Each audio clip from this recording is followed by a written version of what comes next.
Una cerimonia del cielo che sarà ricordata come l'ultima del vescovo Agostino Gardin, con le indicazioni verso la comunità trevigiana, ma anche per aver bacchettato chi utilizza la religione per far politica. Chiaro il riferimento al ministro dell'Interno Matteo Salvini e alla contraddizione nel richiamo alla Madonna e contemporaneamente la chiusura all'accoglienza di migranti. Qualcuno in verità, permettetemi di dirlo benevolmente, anche ad alti livelli istituzionali è solito ringraziare la Madonna, ma a quanto pare per ragioni che non sembrerebbero proprio trovare il consenso o la protezione della Vergine, almeno quella vera, quella che il Vangelo, nel brano odierno, ci fa conoscere e riconoscere,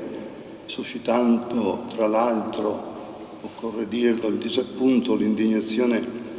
dei veri credenti o di coloro che tentano di essere tali. E per questo l'indicazione del vescovo uscente alla sua diocesi è stata per il rafforzamento del sentimento di solidarietà che la moderna cerimonia del cielo deve confermare.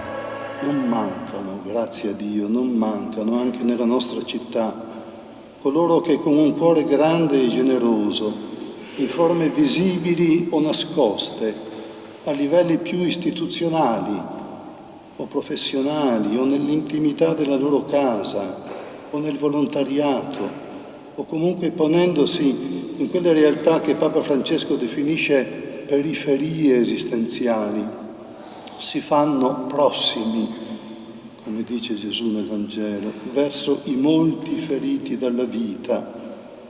spesso resi emarginati. E anche in questo passaggio non è mancata la critica verso chi chiude le porte all'accoglienza. A me pare che tutti questi modi di porsi accanto agli altri, questo farsi fratelli e sorelle miti e accoglienti, dove altri magari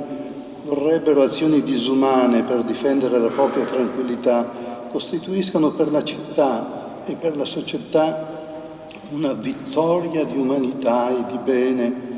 potremmo dire assai più significativa, per esempio, di quella piccola vittoria armata del 1300 che motivò l'omaggio odierno rivolto a Maria. Vorrei che questo cero